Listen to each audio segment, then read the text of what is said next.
Today, I'll be looking at why having $2.5 million in pre-tax retirement accounts at age 61 doesn't automatically mean you're ready to retire. And before you rush to judgment, I'm going to tell you they can retire, and I'm going to share with you the conversations that gave them more confidence to actually do it. Another thing to note is that people that have saved this much money typically have different lifestyles that they want to preserve in retirement.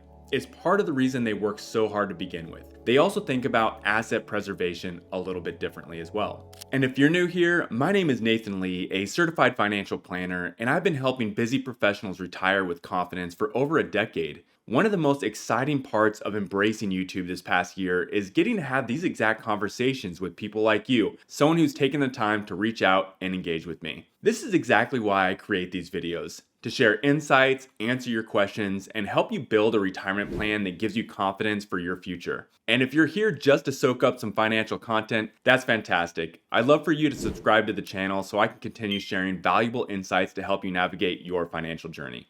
So today, I want to share a recent conversation with someone who already actually had a financial advisor before coming to me. They were in great financial shape, which is why it was surprising when they told me they couldn't retire. This conversation really stood out to me because it highlights how important it is to have not just a retirement plan, but the right perspectives and strategies to make it work. And let me start the conversation with you here. I've changed their names for purposes of identification, but their details are similar. So here we have Richard and Natalie Sample, and they have $2.5 million in pre-tax retirement savings. They both are working and want to retire early. After all, they do have $2.5 million saved up, and they feel like it's enough. So, doing some more digging in our first conversation, I came to understand they weren't told they couldn't retire. Their advisor just didn't help them understand how they were going to do it. Their advisor was just managing their money, not creating a real plan for them. So they had zero confidence when it came to actually pulling the trigger to retire. So let's take a look at their plan together. We'll discuss why their plan works, and then we'll discuss where it could potentially fail and some of the tweaks we could make to help ensure they stay on the right path. So here we have Richard and Natalie Sample. Like I mentioned, they're 61 and 60 years old. They want to retire, not sure they can do it. They have a life expectancy of age 90. They've got one daughter, Laura, and a granddaughter, Sylvia. And so let's take a look at some of their information here. So as we mentioned, they have $2.5 million in retirement accounts, which you could see, and a $900,000 home, and a mortgage on that home, which they refinance and have been paying aggressively. Now, one thing I want to make note here is we have consolidated, for purposes of this video, all of their different IRAs, 401ks, and I think actually that's a really important lesson here because that can also add to some confusion on how you take and utilize your money if it's all in these different accounts, different strategies. You haven't looked at this Vanguard IRA in 5 years. You didn't know you had a Fidelity 401k back when you were in college. I mean, there's a lot of piece in consolidating all of your accounts so you can have one strategy. And that's actually a really important thing that I help clients do, is so that there's clarity there. So as we take a look at their assets, that's great. They've got a good amount of money. But one thing that it does tell me is that they don't have any savings outside of their retirement accounts, right? They earn an income, it gets spent. So that's not necessarily a bad thing because they have done such a great job in their 401ks, but it does leave them less flexibility in retirement. And so let's take a look at their expenses here. And what we see is they want to be able to retire. They want to be able to spend around $10,000 a month. And that includes all of their groceries, their all the money on their credit card, their vacations, etc. Now their mortgage will get paid off in the next few years, but it is part of their plan, and it is going to come out if they retire out of their retirement accounts now, not out of income. So that actually is going to lead to a little bit more taxes being paid because it's going to push you up if they need that extra $25,000. But what we do have here is an all-inclusive number. We didn't break down the budget, but that is an important part to understand when you're going to retire. If you are going to retire with confidence, you have to know where and how you're going to get access to your money, along with where you're spending your money, right? What are the things that may not be as important as you go into retirement. And so realigning your values with your money is a really important, crucial stage here that is part of that initial conversation. And if they're going to retire early, they have to pay for health insurance, and then of course Medicare, and they want to be able to travel and do fun stuff while they're healthy, right? That's part of the equation of retiring early, is being active, doing stuff, going out there and doing the things that you want to do. And so this was part of their plan. And when we took a look at their income, right, they're retired, but they do have Social Security. They both had great careers.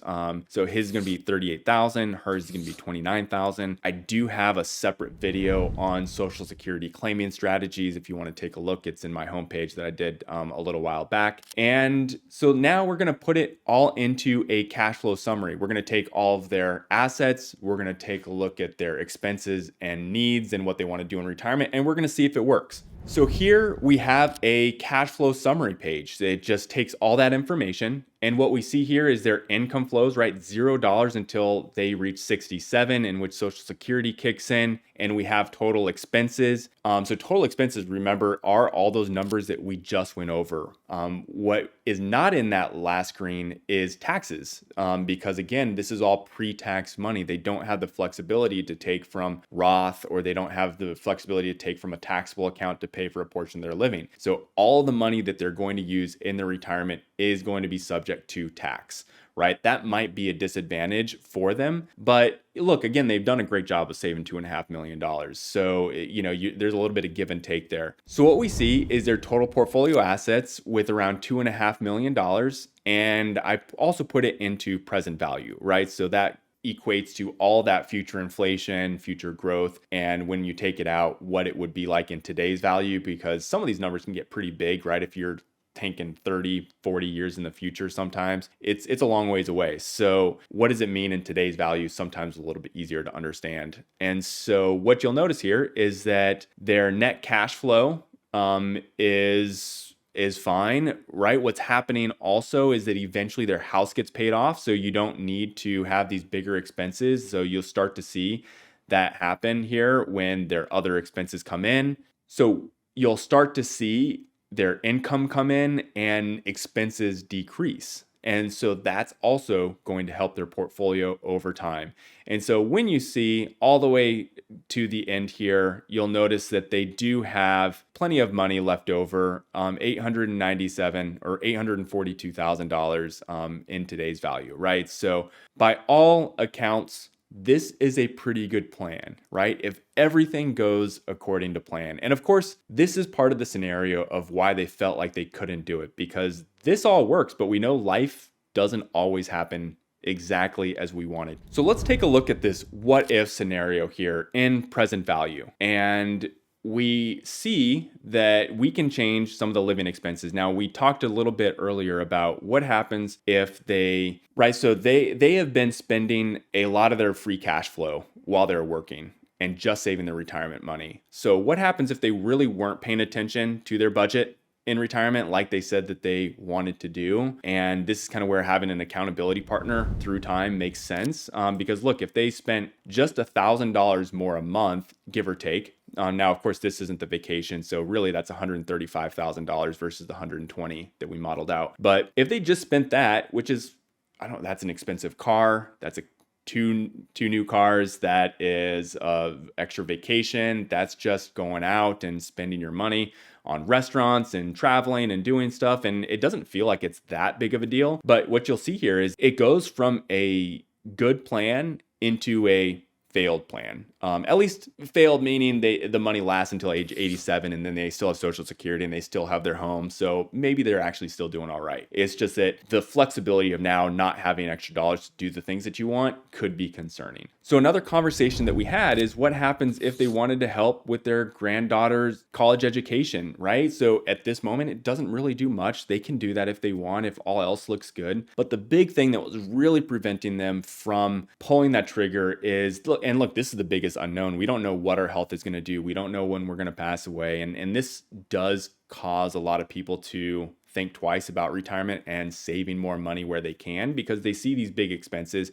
You hear it in the news. You have friends that go through this. You have family members that go through this. These expenses are really high, and upwards of, I'm doing this right now with a client. It's upwards of, depending on where you live, anywhere from $8,000 to $12,000 a month, depending upon the kind of care that you might need. And so, if all of a sudden you have a 5-year window in which you're paying $120,000 because of some acute care decision, that could potentially go and absolutely decimate the plan here, right? So now all of a sudden they're doing fine, and what's happening is that they're paying the $120,000 adjusted for inflation, but remember, they have to take out money from their retirement account. So now all of a sudden they're paying $120,000 plus the taxes. Now, this may be a little bit tricky because there are other expenses, right? Like travel might go, obviously is going to go down. So this may not be as dramatic, but at the same time, it does show that this money just immediately,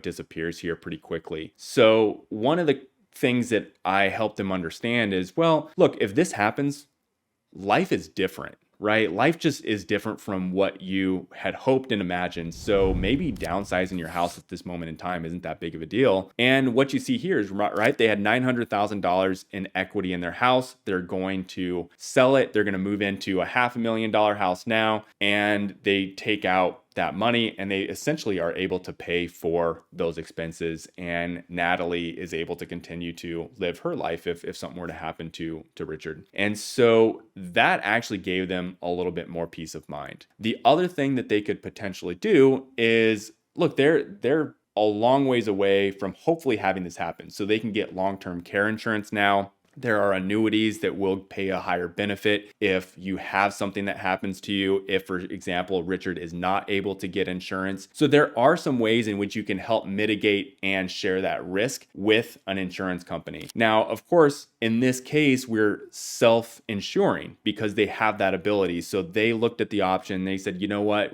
this is what our life would look like. We're okay with doing that. And that's a perfectly fine example, as long as you understand that you have those trade-offs, right? The other thing that they could do is, if Natalie and Richard were really worried about their future healthcare, is, well, what happens if they wanted to stay in their home, but they just said, you know what, let's just spend a little bit less money. And what you see here is the green shows that that's lack of spending, shows that it's less money coming out of their portfolio that's able to grow. And this 5-year event here over time for Richard in this example is able to be covered because they have enough money in their portfolio that they've been able to save. So it's something that once they saw, they can actually do maybe a combination of both, right? Maybe it's downsizing, or maybe it's living within a little bit of their means and readjusting how they wanted to spend money in retirement. Because remember, this isn't giving up their vacation home. It's just re-looking at some of their current expenses and saying, what can they potentially get rid of? Again, if they had that big concern of the healthcare, right? So there's plenty of ways that they can look at this and play around with some numbers. So there are options, right? So when I talk about this with clients, it's understanding these what if scenarios and ensuring that it works for their family. Because again, what these choices are going to look like are going to be different from what your situation looks like. And that's just something to consider. If you feel like you're in a similar situation to Richard and Natalie, check out that first link in the description where you will find a questionnaire. Once you share a few details about your savings, your goals, your spending preferences, within a couple days, I'll send back a personalized video where I'll help answer the big "can I afford to retire" question and any big retirement questions you may have based on your numbers and situation. And looking back on my conversation with Richard and Natalie, I realized they were missing a few key elements in their plan. The first was that while they felt confident in their overall savings, they didn't have a clear retirement income plan. They weren't sure how to withdraw money from their portfolio or which sources to draw from first. After all, their current advisor was just managing their investments, not helping them figure out where they could take their money. A well-structured retirement income plan helps retirees efficiently use their savings by creating a steady, predictable income stream and managing market volatility. One effective strategy is utilizing a bond ladder, where bonds' staggered maturity dates provide a reliable source of income each year. As each bond matures, The proceeds can be used to cover annual living expenses, reducing the need to sell equities during market downturns. By strategically combining these proceeds with Social Security, Richard and Natalie could feel way more confident in how they were actually going to live. So, how we put together a bond ladder for them was to utilize a bond ETF that matures at the end of each year. We put their non negotiable living expenses in there for the next 3 to 4 years. Then, as markets go up, we refill the ladder. If markets take a dip, they know they have a safe place for their most important expenses. What would also make Richard and Natalie more confident was going through their expenses before retirement so they knew what their non-negotiable living expenses were. This can be different for every family, but an exercise like this really puts things into perspective when going into a market correction. A realignment of your values with where your money is can really help give clarity when you are making a big life change. Another key takeaway for Richard and Natalie was the uncertainty of the what if scenarios. And I completely understand this concern. We all hope for a smooth retirement, but experience tells us that life doesn't always go as planned. Having a strategy in place for the unexpected events was the missing piece to their confidence. While they inherently knew they had saved enough, they needed validation that their plan could withstand life's uncertainties. They didn't necessarily need a specific long-term care product, but I often ask clients, if you had something in place to help mitigate those risks, would you feel more comfortable fully enjoying your retirement? If the answer is yes, and it addresses a critical what-if scenario, then it may be worth exploring as part of their overall financial strategy. I share these conversations here because Richard and Natalie aren't the only ones with these concerns. My goal on this channel is to give you the confidence to make big life changes with clarity and certainty. What we discuss with Richard and Natalie might be different from your own dreams for the future, but I hope these conversations have given you a few ideas to consider. And if you want further help with your retirement plan, I put together a complimentary questionnaire in the description of this video where once you complete it, I'll personally send you a video breaking down how you can optimize your retirement plan. Just click on that link below to fill it out and get your video, and I'll see you in the next one.